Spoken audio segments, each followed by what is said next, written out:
La comunicación necesita nuevos actores, nuevos debates, otras voces. El segmento de entrevistas.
Buenos días a todos los amigos de Hoja de Ruta Radio, bienvenidos a una nueva edición de Otras Voces, el segmento de entrevistas de Hoja de Ruta Radio.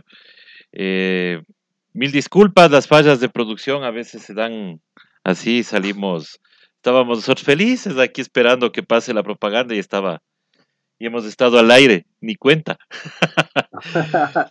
Bueno, queremos saludarles hoy, 25 de agosto del 2020.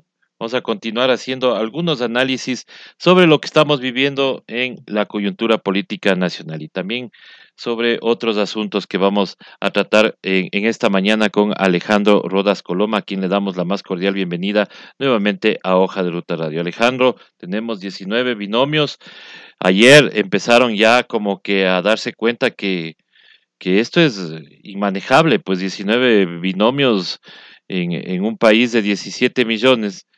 eh, la tendencia de la derecha al parecer se dio cuenta de que no van a conseguir mucho y por ahí ya se están bajando algunos o se están tratando de reacomodar algunos, como por ejemplo vimos la carta del señor César Montúfar a los candidatos para ver si él declina también su candidatura.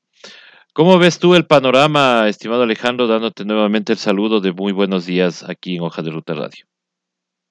Muy buenos días, mi querido César. Un fraterno saludo a los amigos de Hoja de Ruta.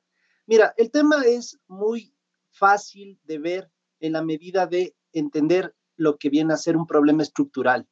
La Constitución ecuatoriana permite que hayan partidos políticos, al igual que clubes sociales o equipos de fútbol. El problema es estructural. El problema debe ser saneado desde la Carta Fundamental, que es la matriz que organiza el Estado ecuatoriano. Ahora, los 19 candidatos que alguna vez yo dije terminarán siendo quizá más o, en el mejor de los casos, reducidos a su mitad, demuestra simplemente que todavía los partidos políticos, muchos de ellos tienen el pleno afán, a sabiendas de que son perdedores, de vivir, de anclarse del recurso económico, que en este caso tiene por parte del Consejo Nacional Electoral a través del Fondo de Promoción Electoral. Dicho de otro modo y de manera castiza, para que se me entienda, existen todavía seres humanos inescrupulosos que pese a que saben que no van a ganar, postulan una candidatura con el afán de meterse el dinero al bolsillo. Meterse el dinero al bolsillo o de alquilar el partido político, ¿no? Porque también esa es otra. Ya se ha hecho una denuncia de, por ejemplo, los colectivos de campesinos que dicen que se les solicitó dinero para poder postularse en un partido político. Esto también, de eso también están viviendo los partidos políticos. A ver, claro que sí, César. Aquí hay una cosa muy importante que tú le manejas el hilo inmediatamente. No solo eso, existen dirigentes y propietarios de partidos políticos, como lo dije en un Twitter anteayer, que van a transparentar, van a lavar el dinero en la campaña electoral de toda la extorsión y la corruptela que han tenido por su parentesco con autoridades de instituciones del Estado. Eso también es muy importante decirlo y saber de que hay un señor que tiene a un pariente como asesor de una autoridad, de una entidad de control, que es conocida en todo el mundo público como la persona afín a desvanecer glosas en la Contraloría por el parentesco que tiene con este señor que es propietario de un partido político. Es algo más de lo que sucede dentro de la parafernalia de la politiquería de este país. Caciques que tienen como propietarios partidos políticos, un pluripartidismo que te permite tener partidos políticos como equipos de fútbol o como clubes sociales, no partidos que ventilan ideología, que forman a su militancia, que se comunican con la ciudadanía. Por el contrario, partidos que se activan solo en época electoral. Y de otra parte también tenemos lo que tú decías, partidos de alquiler que sirven como vehículo para movilizar a determinados actores pagando peaje, lo cual es gravísimo. Lo cual es gravísimo, pero que ahí es donde debería, por ejemplo, estar la Contraloría, porque obviamente son ahí fondos públicos, ahí debería estar controlando de alguna manera, o el mismo CNE, ¿no? Deberían estar controlando este tipo de prácticas. Es que mira, la práctica es muy clara. Yo me postulo para candidato, hago el pautaje contigo, recibes tú el dinero del CNE, pero yo decido si pauto contigo o no. Te cobro el 10, del 15% y se acabó. Así funciona esto. Todo el mundo lo sabe. Se vuelve una cultura. Entonces, ¿a dónde tenemos que llegar, mi querido César? Y ese es mi abanderamiento en estos momentos. Tenemos que crear conciencia en la ciudadanía porque este Estado no da más. La corrupción, pero sobre todo la forma de cómo se está administrando el Estado, debe terminar de una buena vez. Es decir, ¿a dónde queremos ir? A una Asamblea Nacional Constituyente. No da más. Debe desaparecer el Consejo de Participación Ciudadana y Control Social. Deben desaparecer algunas instituciones y las funciones como la electoral y esta de transparencia, que de transparente no tiene nada. De tal manera que aquí lo importante es decirlo. Otro de lo que al inicio de la intervención estaba explicando, ese pluripartidismo debe desaparecer. Debemos tener una carta política que oriente a que la ciudadanía se eduque en función de las ideologías que promueven los partidos políticos. No solo tener partidos políticos para ser una especie de grupo de amigos que en época electoral únicamente se activa. Eso debe terminar. Eso debe terminar. Obviamente tenemos que ir a una asamblea constituyente, pero ¿tú crees que hay el panorama como para ir a una asamblea constituyente? Porque lo que vemos es otro ambiente, ¿no? El ambiente presidencialista, el que vamos a captar el poder, todos contra el correísmo y el correísmo a recuperar la patria. Pero de ahí, una asamblea constituyente, ¿crees tú que hay ese ambiente como para poder lograrlo? Porque mucha gente está feliz con eso. Los 18 binomios al parecer están felices con cómo estamos, ¿no? Pienso que al correísmo es a los que más les interesa el tema de una asamblea constituyente, por la estrategia incluso que se puede reformular sobre la reelección indefinida, entendiendo de que del expresidente Correa y sus legítimas aspiraciones de volver a ser la primera autoridad del país. Adicional a eso, también es necesario de que el correísmo acepte que hubo equivocaciones en la Asamblea Constituyente de Montecristi y que la realidad del 2008 no es la misma que la del 2021. Yo creo que haciendo un poco de prospectiva, la Asamblea Nacional y el nuevo gobierno durará máximo un año porque absolutamente todas las fuerzas políticas que tienen mayoría optan porque debemos ir a un nuevo proceso constituyente. Una nueva asamblea constituyente que refunde nuevamente el país. Esto eh, casi como que estamos haciéndole costumbre cada 10 años en el Ecuador. También Lo es que sucede, saludable. lo que no, a ver, aquí hay una cosa importante desde la perspectiva de las ideas, de la lógica, de lo que es un Estado. Aquí lo que ha existido es constituciones hechas como traje a la medida. Aquí lo que no ha habido es un gran pacto de las fuerzas políticas, de las fuerzas productivas, de la sociedad en su conjunto, llamada Asamblea Constituyente, a que exista un proyecto de gobernanza. No deben ser ancladas las constituciones como traje a la medida para el que gobierna. Eso se llama gobernabilidad. La gobernabilidad es muy incipiente. Y si nosotros abrimos los ojos hacia otros espacios, han habido épocas que, por ejemplo, en Bélgica no existe gobierno y, sin embargo, la dinámica del Estado sigue funcionando, lo que no ocurre en el Ecuador. Aquí entraríamos en catarsis. Aquí lo importante es comprender de que debe haber un proyecto que sea sostenido por todo el Ecuador, por todos esos 16 y pico millones de habitantes. Eso es lo que deberíamos ir pensando y ir haciendo. El, las listas de asambleístas que se están presentando, estimado Alejandro, hay diversidad de nombres, pero hay muchos nombres muy conocidos, pero conocidos por ejemplo, destituciones o glosas, todo eso. ¿Cómo se puede parar esto, por ejemplo? ¿Cómo se podría regular de que una persona, si bien es cierto, tenga derechos para ser elegido entre, entre algunos, pero que un requisito sea, por ejemplo, no tener este impedimento, porque para uno ocupar un puesto público, te piden un certificado de no tener problemas con la Contraloría, por ejemplo. Pero para una Mira, elección no te solicitan eso. claro, a ver, hay una cosa que debemos comprender todos los ecuatorianos.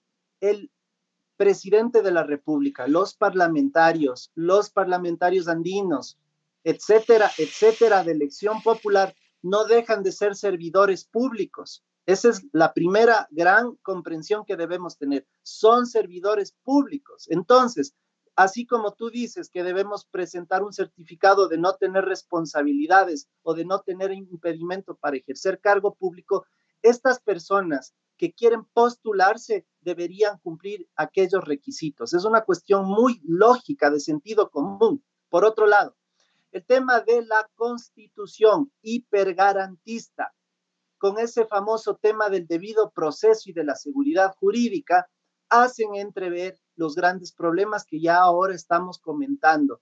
Lo que necesitamos es que existan normas claras y sobre todo requisitos para todos. Yo veo en las listas, y lo digo clarito, un señor, Lenín Lara Rivadeneira, encabezando la lista de la Asamblea Nacional por la provincia de Esmeraldas, que tiene glosas por doquier. Una cosa es que digan que hubo persecución política en el caso del señor Correa, ¿no? Que eso es un tema sistemático. Lo del señor Lara, 7 destituciones, glosas millonarias, temas penales, una administración dentro del municipio por demás nefasta. Obviamente, eso no es persecución política. Y así las listas a nivel nacional. La propia militancia de la Revolución Ciudadana, anclada en determinados movimientos sociales, es muy crítica y expresa su malestar. Son muy sectarios, no permiten nuevas adhesiones, se conforman, creo yo, con personas que vayan a la asamblea simplemente a alzar las manos. Claro, es que ese es el problema, ¿no? No tenemos una verdadera educación política dentro de los movimientos. O sea, regresamos al inicio. Tenemos partidos políticos de alquiler que no se preocupan de la educación de sus militantes, de la educación política de sus militantes. Y eso es lo que tenemos. Ahora, por ejemplo, vemos ya en otros partidos políticos, ¿no? Para enfocarnos solamente en la Revolución Ciudadana, pero vemos la misma práctica, ¿no? Presentadores de televisión, futbolistas, cantantes, o sea, apelando a captar el voto, a captar nada más eso, pero propuestas, no hay. Debemos tomar en cuenta algo muy importante. El CNE, a través del Instituto de la Democracia, tiene el efecto mandatorio de la Constitución de formar a través del Estado a la ciudadanía y decirles qué hacen los partidos políticos. ¿Se ha cumplido? No se ha cumplido. Ni siquiera la gente sabe para qué sirve el Instituto de la Democracia.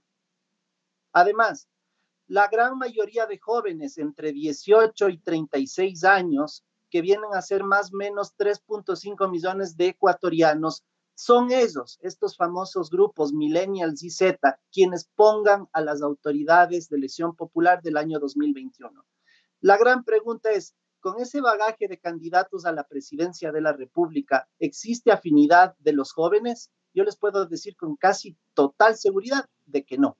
No existe la seguridad, la confianza, porque la gran mayoría de ellos ya han sido poder y han sido gobierno o al menos han estado en la vida pública, política, haciendo de las suyas. La gente joven, y lo digo como académico de estudiantes de la universidad pública, que evidencia ese gran malestar, incluso del propio correísmo con el candidato Arauz, que muchos nos conversamos y nos criticamos entre sí, diciendo de que ojalá el señor Arauz no termine siendo una marioneta del señor Correa, que tenga su criterio propio para ejercer el poder en caso de llegar a ser el presidente de la República. El caso del señor Lazo, que es un fracasado que nunca será presidente por el mero hecho de que tiene expectativas continuas de ascender al poder y no da paso a otras personas. Es decir, ese sectarismo propio no solo de la derecha o de la izquierda, sino de toda la clase política del país, nos hacen ver esa ambición de poder desmedido y la falta de dar un poco de renovación y oxigenación en el marco de los intereses de todos los ecuatorianos.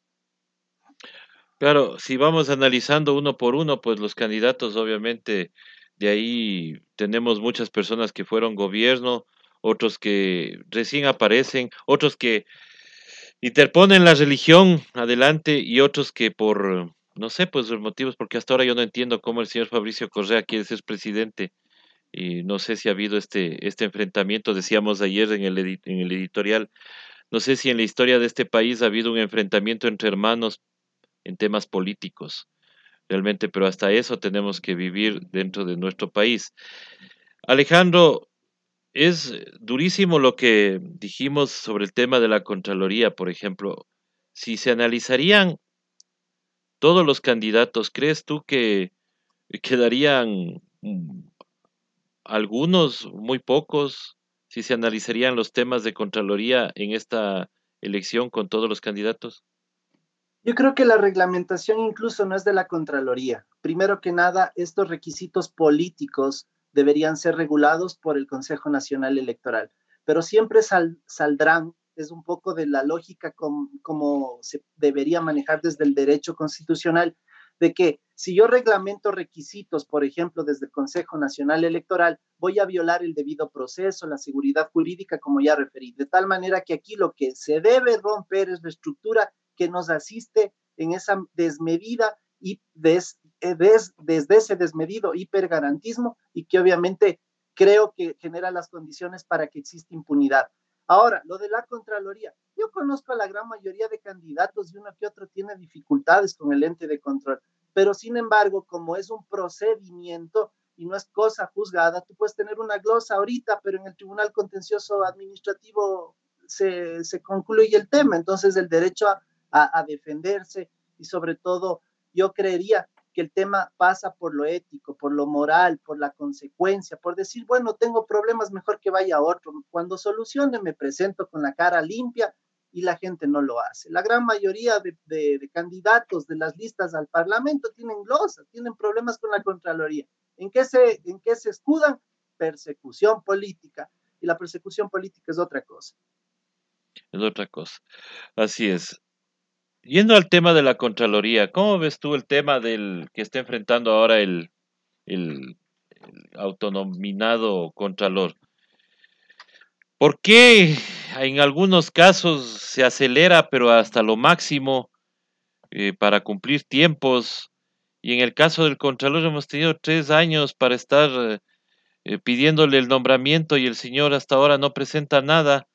Y hoy la fiscalía también le pide, pero ahí queda el caso, ¿no? Y esperemos hasta que se cumpla su periodo.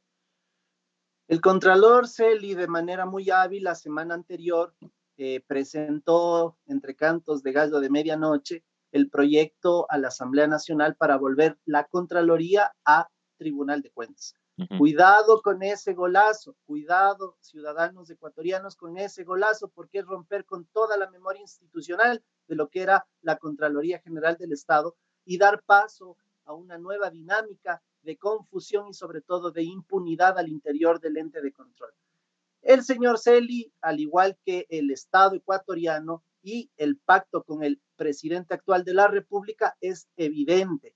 Este señor se ha dedicado a cogobernar y a perseguir a todo lo que tiene que ver con el correísmo. He dicho, desde el señor expresidente Rafael Correa hacia abajo, y que más allá de todos esos vericuetos jurídicos, porque se crean normas para perseguir, el rol de la Fiscalía General del Estado incluso termina siendo cantinflesca.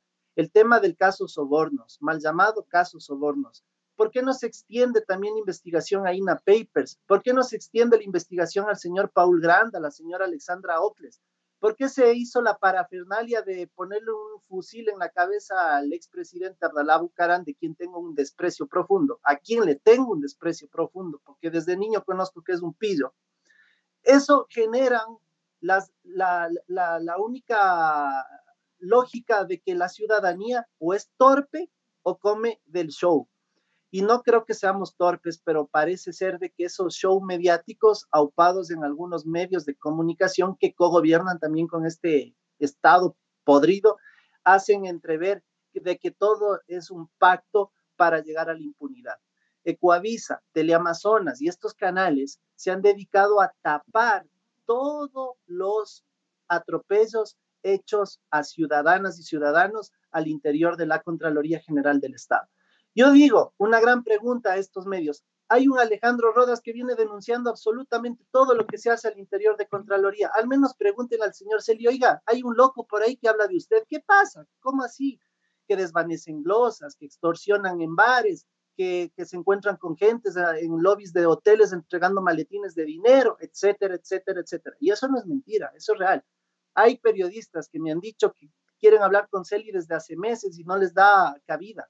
Yo creo que el que oculta es por algo. Ahora, el que oculta siempre, el que calla otorga, dicen, pues. Así Entonces, es. claro, eso es obvio. Y ya hubo, pues, una denuncia antes de que algunos auditores ponían la denuncia de que les obligaban a hacer exámenes que no iban con lo técnico, solamente con la persecución. Pero la fiscalía no ha hecho nada, ni tampoco sabemos sobre esos casos.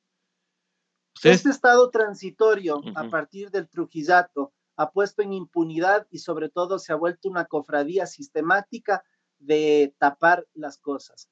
Yo pensaría algo. Un año después del incendio de la Contraloría General del Estado, se han preguntado por qué ese edificio sigue abandonado. La aseguradora La Unión, ¿en qué condiciones jurídicas se encuentra? ¿El reaseguramiento de este bien es posible? ¿Se va a reconstruir? ¿Se va a modificar? ¿Qué va a pasar con el edificio emblemático que conocemos que funcionaba por décadas ahí en la 6 de diciembre? Nadie dice nada. Y este señor sigue haciendo de las suyas en el sentido de tapar y perseguir, extorsionar y perseguir. Y esto se vuelve sistemático. Ojalá la nueva asamblea, la del 21, tome cartas en el asunto de todas estas autoridades transitorias que más han sido peor que este remedio, ha sido peor que la enfermedad. Alejandro, para que la gente nos entienda, ¿cuál es la diferencia o cuál es el objetivo de cambiarle a la Contraloría por un Tribunal de Cuentas? ¿Qué beneficios tendría el país si se hace eso? Porque de esto se ha venido conversando desde el que empezó el Trujillato, pero cuál es la diferencia como para que la gente entienda? Quiero hacer una precisión que es necesaria. El señor Trujillo jamás quiso que el contralor Celi se quede como contralor. Le vendieron un par de amigos de Trujillo la idea del Tribunal de Cuentas. El Tribunal de Cuentas, desde la perspectiva del derecho internacional, es un retroceso a la dinámica de la ejecución del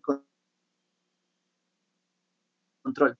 Francia, España, países que tienen una cultura jurídica, una cultura social, una cultura humana diferente, se mantienen en esa línea del Tribunal de Cuentas, pero en el caso del Ecuador y sobre todo el discurso de Celia ha sido, El Contralor General del Estado es omnipotente. El Tribunal de Cuentas hace de que 7 jueces de cuentas tomen decisiones a través de un tribunal.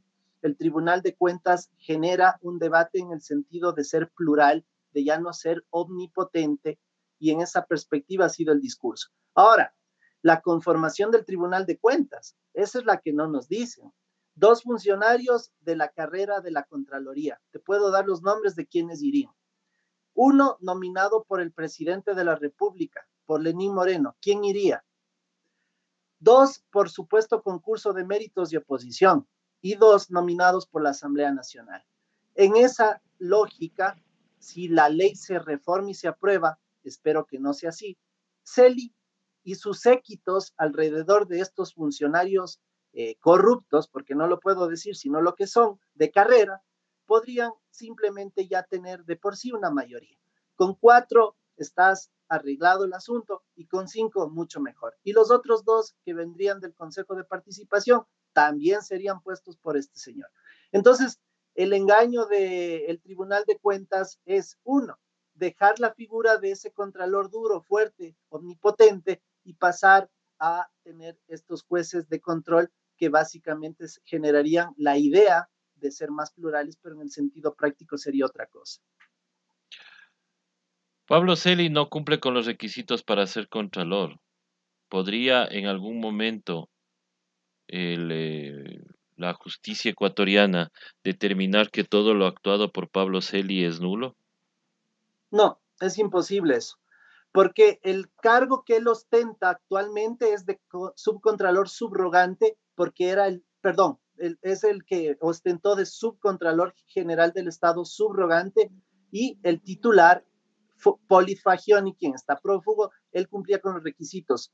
La máxima autoridad pone a su equipo de confianza y lo pone a Celi como subcontralor. Él asume el tema del contralor por ausencia, le ratifica la Corte Constitucional y él ejerce como Contralor General del Estado subrogante. Otra cosa es de que él participe en el concurso. Él no podría participar, no podría, pero estamos hablando de la conformación del Tribunal de Cuentas y no sabemos qué prerequisitos van a poner, porque al igual que la ley se está reformando, habría que ver los requisitos. Y te voy a decir algo, dentro del marco normativo de la ley del Tribunal de Cuentas no hay justamente prerequisitos. Lo que sí te impone la Constitución, debes tener 15 años de ejercicio profesional, debes ser abogado o materias afín al tema de Contraloría, y un historiador no tiene nada que ver ahí. Historiador, antropólogo, creo que es, y pintor también, pero, pero abogado no es. Listo, mi estimado Alejandro. Bueno, queda claro algunas cosas. Lo interesante sería que la justicia y los mismos medios de comunicación se hagan eco de todas tus denuncias, porque son claras, o sea, las denuncias están ahí, no sé por qué este miedo de taparle o este contubernio para protegerle al señor Celi. La verdad es que es deleznable ver que los medios de comunicación, cuando son tan diligentes en ciertas investigaciones, acá en este caso no lo hagan. Querido César, lo que uno viene haciendo lo hace por convicción, lo hace por necesidad y sobre todo lo hace para crear, ojalá, una suerte de espectro para que otras personas pierdan el miedo y digan lo que es necesario decir. Esto no es un tema de deslegitimar a la autoridad. Él está más que deslegitimado desde su posesión y su actitud consecutiva de persecución. Creo yo que aquí lo importante es que la reflexión gire en torno a la necesidad de transformar este Estado y sobre todo de que todas estas autoridades que no son legítimas, que no han cumplido con su rol, no han sido ecuánimes, deban poner un pie o un paso al costado. Creo que eso es lo más importante, en la medida de que nosotros los ciudadanos también podamos aportar con todos estos temas que no son formas de molestar, por decirlo menos. Es una forma de ejercer control social, que eso mismo nos permite la Constitución de la República en su artículo 95, por ejemplo. De antemano te agradezco mucho por este espacio. Creo que siempre es necesario reflexionar sobre los temas de interés y ojalá los jóvenes en el año 21, sobre todo quienes pensamos en un país mejor, elijan por un cuadro y por los candidatos que realmente puedan con sus propuestas, con su forma de hacer política, por su trayectoria, por su transparencia, representarnos de la mejor manera. Exactamente, esa es la idea de que la juventud, bueno, todo el pueblo ecuatoriano pues vaya analizando bien su voto esta vez, no nos podemos volver a equivocar. Y total apoyo, mi estimado Alejandro, aquí el espacio siempre estará abierto para comentar cómo avanzan estas investigaciones y estas denuncias. Estimado Alejandro, muchísimas gracias por haber estado con nosotros, gracias a todas las personas que se conectaron a este espacio. Nosotros estaremos regresando en pocos minutos más con más aquí en Hoja de Ruta Radio. Muchísimas gracias, Alejandro, y será hasta una Muchas próxima gracias. oportunidad.